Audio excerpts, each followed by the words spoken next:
నమస్కారం. లక్ష్మి చెప్పే కథలకు స్వాగతం. వీణులతో వీక్షించటానికి సిద్ధం కండి.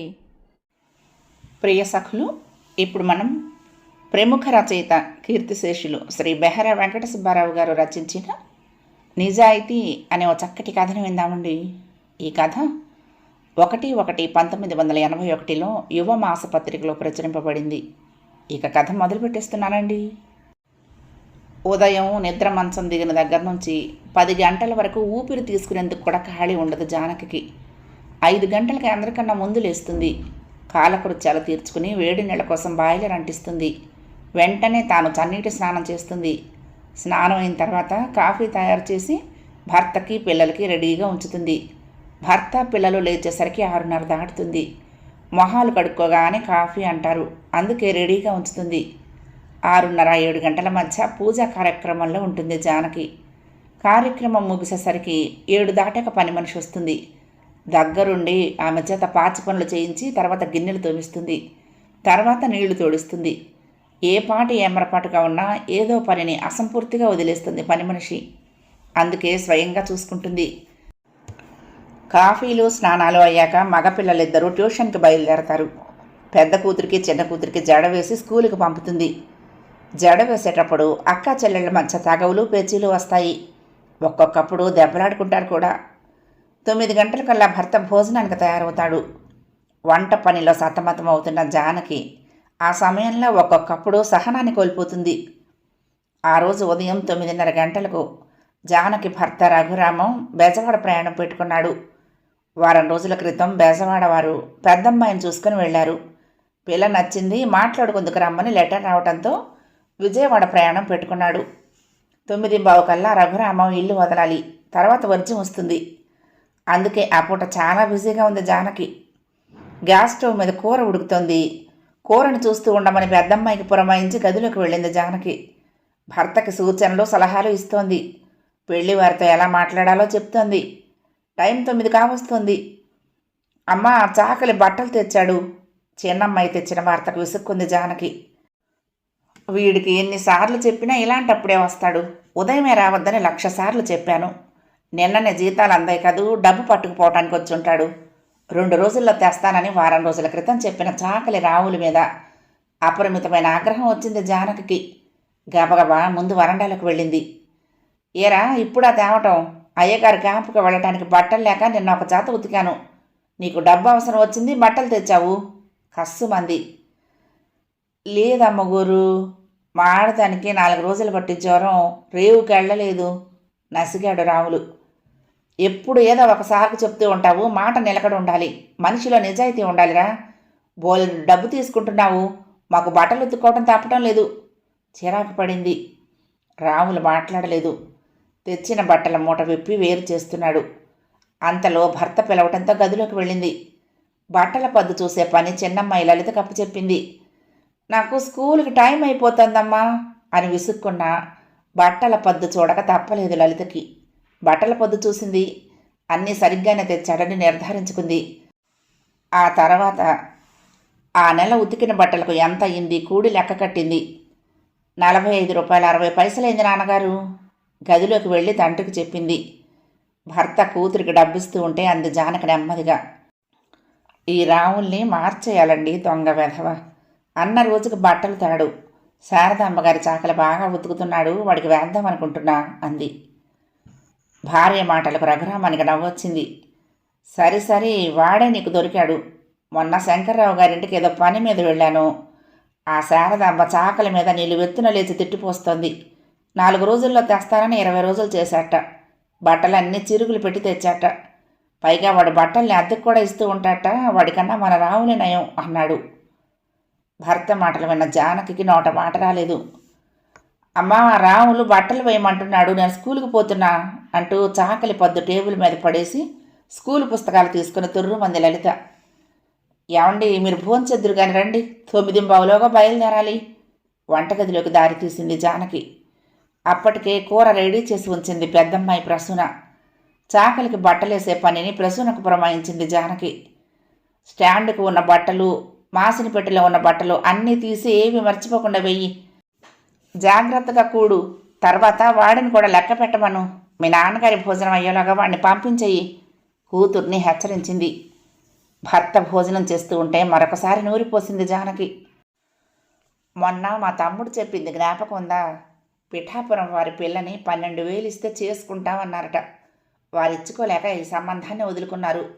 మీరు 10,000 ఇవ్వగలమని చెప్పండి. అంతకీ అంగీకరించకపోతే ఆ 12,000 పారేద్దాం అంది. ఆలి మాటలు నచ్చలేదు ఆయనకు. అలాగని ఆమె అభిప్రాయాన్ని మన్నించనూ లేడు, సూచనలను ఖండించనూ లేడు. అది కాదే, మనం 15,000 దాకా ఇస్తామని మధ్యవర్తి మన్మథరావుతో చెప్పాం కదా. ఆ విషయం వారితో అన్నానని కదా మన్మథరావు మనకు ఉత్తరం రాశాడు.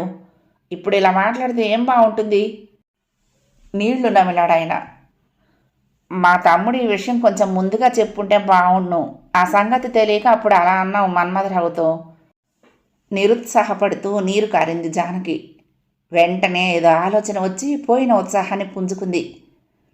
ఆ మన్మథరావు ఉత్తరం నిన్న సాయంత్రమే కదా అందింది. ఏదో దారి తప్పి మర్నాటికల్లా మనకు ఆ ఉత్తరం అందింది. ఎప్పుడు 3 రోజులు కదా పడుతుంది. ఆ ఉత్తరం అందనట్టుగా అతనితో మాట్లాడండి. అయినా ఆ పాటి మాట మార్చలేరుటండి. కట్నము ఖర్చులు కలిపి 15,000 వరకు సర్దుకోగలమని ఆనాడు చెప్పాను. మీరు అలా అర్థం చేసుకున్నారు కాబోలు అని చెప్పండి మన్మథరావుతో. అంతేగాని పెద్ద సత్యహరిశ్చంద్రుడిలా నిజాయితీపరుడిలా అన్నమాట ప్రకారం నిలబడనక్కర్లేదు. వారికి ఉద్యోగం తప్ప వేరే ఆస్తిపాస్తులు లేవుట అంది. భర్త భోజనం ముగించి గదిలోకి వెళ్తుంటే కూడా వెళ్ళింది. చాకల్ని పంపేసి పద్దు పుస్తకంతో గదిలోకి ప్రవేశించింది ప్రసూన. అమ్మ, చెల్లి తప్పు కూడింది. చాకలికి ఇంకా 8 రూపాయలు వెళ్తాయి అంది పుస్తకం తల్లికి చూపిస్తూ. రావులకి చెప్పావా ఈ విషయం? టక్కున అడిగింది జానకి. లేదమ్మా, వాడు వెళ్ళాక చూశాను ఇప్పుడే. వాడు ఉతికిన ఉతికి ఆ డబ్బు చాలే, ఆ పుస్తకం బీరువాలో పెట్టు విసుక్కుంది కూతుర్ని. అది కాదమ్మా, రావులు చదువుకోకపోయినా వాడి కొడుకు 10th చదువుతున్నాడు. వాడి చేత లెక్క చూపించుకుంటే బాగుండదు భయాన్ని వ్యక్తపరిచింది ప్రసూన. కూతురి మాటల్ని తేలిగ్గా కొట్టిపారేసింది జానకి. ఆ లెక్కలు ఇంటి దగ్గర చూడడు. మనం ఎంత ఇస్తే అంత తీసుకుంటాడు. నువ్వు మహా నిజాయితీ పరుడాలివి దొరికావు కానీ ఆ పుస్తకాన్ని జాగ్రత్త పెట్టి వంటింట్లోకి వెళ్ళు. నాన్నగారు తిన్న కంచం కడిగి ఎంగిలెత్తు, ఆయన ప్రయాణం అవుతున్నారు అంది. ప్రసూన మారు మాట్లాడలేదు. ఆ జానకీపతి పెదవి కదపలేదు. మధ్యాహ్నం 1 గంట వేళ. అప్పుడే మంచం మీద నడుము వాల్చింది జానకి. అమ్మగారు! తలుపులు చప్పుడు చేస్తూ పిలుస్తోంది పని మనిషి గంగమ్మ. గంగమ్మ రోజు ఉదయము సాయంత్రము మాత్రమే వస్తుంది. వేళ కాని వేళలో ఏదో అవసరం ఉంటేనే కానీ రాదు. వస్తే 5దో 10దో అప్పు అడుగుతుంది, లేదా అన్నమో కూరో కావాలంటుంది. ప్రసూన తలుపు తీసింది. నిద్రపోకపోయినా కళ్ళు విప్పలేదు జానకి. అమ్మగారు! గట్టిగా పిలిచింది గంగమ్మ గది గుమ్మంలో నిలబడి. విసుక్కుంటూ మంచం దిగింది జానకి. గంగమ్మ చీర చాటున చెయ్యి పెట్టి నిలబడింది. ఆ చేతిలో గిన్నె కనిపిస్తుంది. ఇప్పుడొచ్చావేంటే, భోజనాలు అయిపోయాయి అంది మామూలు ధోరణిలో. అది కాదమ్మగారు, మొన్న సంకురాత్రి నాడు స్టీల్ గిన్నె పోయిందనుకున్నారు కదా, ఆ గిన్నె ఇవాళ దొరికింది అమ్మగారు. మా పాత సామాను పెట్టి వెనకాల కనిపించింది. మా పిల్లగాడు ఆడుకుని ఆ మూల పారేశాడు కావాలా. చూడండి అమ్మగారు, ఇది మందే కదా. ఆ వనజమ్మ గారికి ఇలాంటి గిన్నెలు లేవు అంటూ చేతిలో ఉన్న స్టీల్ గిన్నె అందించింది గంగమ్మ. సరిగ్గా 2 నెలల క్రితం జరిగిన సంఘటన గుర్తొచ్చింది జానకి. సంక్రాంతి నాడు ఆ స్టీల్ గిన్నెలో పాయసం పోసిచ్చింది. ఆ విషయం మర్చిపోయింది. ఆ గిన్నె మిస్ అయిందన్న విషయం వారం రోజుల వరకు తెలియలేదు. స్టీల్ గిన్నె కనపడటం లేదు, నీకు గాని ఇచ్చానా అని గంగమ్మని అడిగింది. తాడి చెట్టంత ఎత్తున లేచింది గంగమ్మ. మేమెంత పేదోళ్ళమైనా దొంగతనం మా ఇంట వంట లేదమ్మగోరు. ఇప్పటికి 10 ఏళ్ల నుంచి పనులు చేసుకొస్తున్నా. ఒక్కమ్మ నన్ను ఇలా అడగలేదు. ఒకరి శాత ఏలెత్తి చూపించుకోలేదు. మీకన్నా లక్షాధికారుల ఇళ్లలోనే చేశాము. మీరైతే ఈ ఊరు వచ్చి 2 ఏళ్ళయింది. మా నిజాయితీ తమరికింకా పూర్తిగా తెలవదు. ఊళ్ళో ఎవరినైనా అడగండి గంగమ్మ ఎట్టంటదని. చి, ఇవాళ ఎవరి మొహం చూశాను, మాట పడాల్సి వచ్చింది. ఇలాంటింటో పని చేయటం నాదే బుద్ధి తక్కువ. విసవిసలాడుతూ చేస్తున్న పని ఆపుచేసి కోపంగా వెళ్ళిపోయింది గంగమ్మ. వెళ్తూ ఊరంతా వినిపించేలా కేకలు వేసుకుంటూ వెళ్ళింది. అలా వెళ్ళిన గంగమ్మ వారం రోజులైనా తిరిగి పనిలోకి రాలేదు. మరొక పని మనిషి కుదరటం లేదు. పని మనుషుల్లో పెద్ద కట్టుబాటు ఉంది. ఒకరు తగువ పడి వదిలిన ఇంటికి వేరొకరు పోరు. ఎలాగైతేనేం మధ్యవర్తి ద్వారా సంప్రదించి బతిమాలుకుని ఆ గంగమ్మనే తిరిగి పనిలోకి తెచ్చుకుంది. ఆ విషయం తిరగదోడటానికి ధైర్యం చాలలేదు జానకి. పోయిన గిన్నె దొరికినందుకు సంబరపడింది. సరేలే, ఎలాగైతేనేం దొరికింది, సంతోషం అంది ఆ గిన్నెను అటు ఇటు తిప్పి చూస్తూ. అమ్మగోరు అంది గంగమ్మ ఏదో అడగాలని. చెప్పవే, అన్నం కావాలా కూర కావాలా ప్రసన్నంగా అడిగింది జానకి. అది కాదమ్మగారు, మేము చాలా సిక్కుల్లో పడ్డాం అంది దీనంగా. దానికి డబ్బు కావాలని గ్రహించింది జానకి. 1 నెల జీతం ఎప్పుడూ దాని దగ్గరే ఉంటుంది. చెప్పవే, ఏం కావాలి అడిగింది. మరేం లేదమ్మా, మామిడి బొట్టుని పురిటికి 2 నెలల క్రితం తీసుకొచ్చాం కదా అమ్మగారు. అవును, కొడుకు పుట్టాడు కదూ. పోయిన వారంలో మా సంటోడికి చాలా జబ్బు చేసింది కదండి. మందులకి ఇంటికి డబ్బు లేక మా ఆడబొట్టు శతమానం తాకట్టెట్టాడు మా మామ. ఆడికి 10వ తారీఖున జీతాలు అందుతాయి, అప్పుడు ఇడిపిద్దాం అనుకున్నాము. ఈ ఉదయాన్నే దాని మొగుడొచ్చాడు. ఇవాళ బుధవారం కదండి, ఆధారం నాడు పెళ్ళాన్ని తీసుకుపోతానంటున్నాడు. దాని శతమానం ఇడిపించడానికి అర్జెంటుగా 150 రూపాయలు కావాలా. మామ జీతం అందగానే తెచ్చిచ్చేస్తా. ఈ గండం నుండి మీరే కాపాడాలి బతిమాలింది గంగమ్మ. గంగమ్మ పరిస్థితి అర్థం చేసుకుంది జానకి. దాని మొగుడు ఏదో ఆఫీసులో నైట్ వాచర్, జీతం 500 ఇస్తారు. అయ్యగారు బెజవాడ వెళ్ళారు, రేపు సాయంత్రం వస్తారు, వచ్చాక చెప్పి చూస్తా అంది సానుభూతి ప్రకటిస్తూ. అమ్మగారు చూస్తానంటే తప్పకుండా చేస్తారు మీరు అంటూ అప్పుడే దొరికినంతగా సంబరపడింది గంగమ్మ. సాయంత్రం తొందరగా రా వెళ్తున్న గంగమ్మను హెచ్చరించింది జానకి. జానకి వాళ్ళ ఇంటి యజమాని భజగోవిందం ఆ ఇంటికి వచ్చాడంటే 1వ తారీఖు రాత్రి 8 గంటలైందని నిర్ధారించుకోవాలి. రఘురామం గారు గుమ్మంలోనే నిలబడి ఆప్యాయంగా పిలిచాడు భజగోవిందం. రండి బాబాయ్ గారు ఆదరంగా ఆహ్వానించి కుర్చీ చూపించింది జానకి. ఏమిటమ్మా, అల్లుడు గారు ఇంకా ఇంటికి రాలేదా కుర్చీలో కూర్చుంటూ అటు ఇటు చూస్తూ అడిగాడు భజగోవిందం. లేదండి, ఆ మధ్య ప్రెసు నన్ను పెళ్లివారు వచ్చి చూసి వెళ్ళారు. వారితో మాట్లాడటానికి ఉదయమే బెజవాడ వెళ్ళారు. రేపు సాయంత్రానికి తిరిగి వస్తారు చెప్పింది జానకి. తాతయ్య గారు కాఫీ తీసుకోండి కాఫీ అందించింది ప్రసూన. శీఘ్రమేవ కళ్యాణ ప్రాప్తిరస్తు దీవెన పారేసి కాఫీ అందుకున్నాడు గోవిందం. కాఫీ తాగి ఖాళీ గ్లాసు ప్రసూనకు అందిస్తూ అన్నాడు. ఈ ఇంట్లో దిగిన వారందరూ ఏదో ఒక శుభకార్యం చేసుకుని మరీ వెళ్తున్నారు జానకమ్మ. ఆ వెళ్ళటం ఎలా అనుకుంటున్నావు? ప్రమోషన్ మీద. మీ అమ్మాయికి త్వరలో పెళ్లి జరగటం ఖాయం. ఆ తర్వాత అల్లుడు గారికి ప్రమోషన్ రావటం డబుల్ ఖాయం అన్నాడు. అంటే బాబాయ్ గారు త్వరలో మమ్మల్ని ఊరు విడిచి వెళ్ళిపోమ్మంటారా నవ్వుతూ అడిగింది జానకి. అమ్మమ్మమ్మ, ఎంత మాట! జరిగిన విషయాలు వివరిస్తున్నాను తల్లి. సరే, రేపు రాత్రికి వస్తా అంటూ లేవబోయాడు గోవిందం. ఉండండి బాబాయ్ గారు, నిన్ననే కదా జీతాలు అందాయి, మీ అద్దె ఇచ్చేస్తా అంటూ కదిలింది జానకి. నాకు తెలుసునమ్మా మీ సంగతి. మరొకరైతే ఆయన గారు ఊళ్ళో లేరు, మరొకసారి రండి అంటారు తేలిగ్గా. కానీ మన రఘురామం అలాంటివాడు కాడే. అన్ని ఏర్పాట్లు చేసి మరీ ఊరికి వెళ్తారు. సార్థక నామధేయుడమ్మా. మీ వంటి సంస్కారవంతులు నిజాయితీ పరులు చాలా అరుదుగా కనిపిస్తారు అన్నాడు. అతని పొగడ్తలకు ఉబ్బి తబ్బిబ్బయింది జానకి. స్టీల్ బీరువా తెరిచింది. భర్త ఎప్పుడూ పెట్టే చోట డబ్బు కనపడలేదు. ఆ అరంతా వెతికింది. తర్వాత అన్ని అరలు బీరువా మొత్తం వెతికింది. డబ్బు కనిపించలేదు. రేపు పెద్దవాడి చేత కిరాణా షాప్ వాడికి 300 పంపించు, భజగోవిందం వస్తే అందించయ్యి అని భర్త అన్న మాటలు చెవిలో మారుమోగుతున్నాయి. జానకి కంగారును గమనించాడు భజగోవిందం. ఏమిటమ్మా వెతుకుతున్నావు అడిగాడు. బీరువాలో పెట్టిన డబ్బు కనిపించడం లేదు బాబాయ్ గారు. జానకి స్వరం వణికింది. సరిగ్గా చూడమ్మా, కంగారు పడకు. బట్టల కిందనో పేపర్ కిందనో పెట్టారేమో.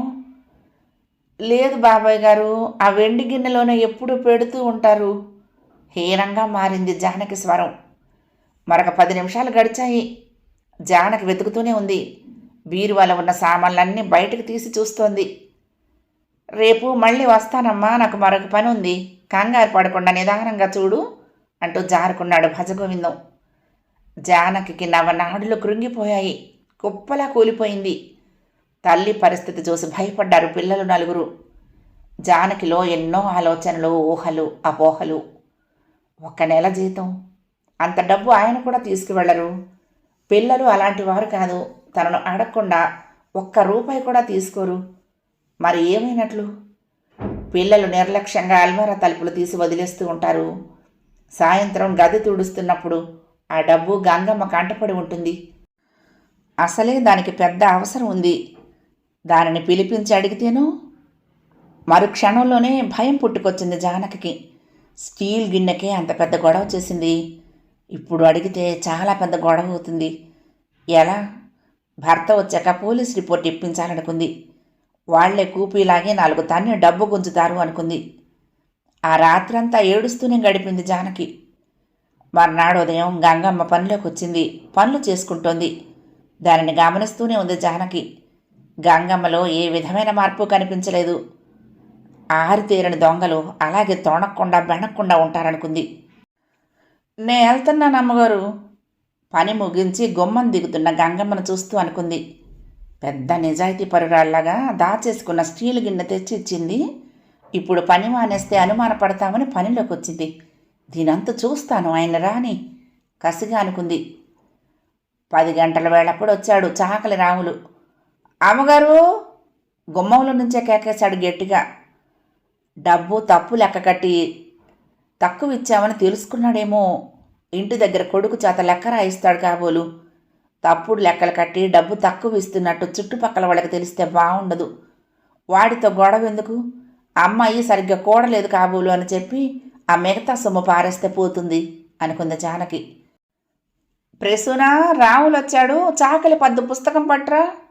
పెరట్లో ఉన్న కూతుర్ని పిలిచింది. నిన్ననే నా డబ్బులు ఇచ్చేశారు అమ్మగారు అని రాములు అనడంతో, ఆహా అలాగా అంది పరాగ్గా.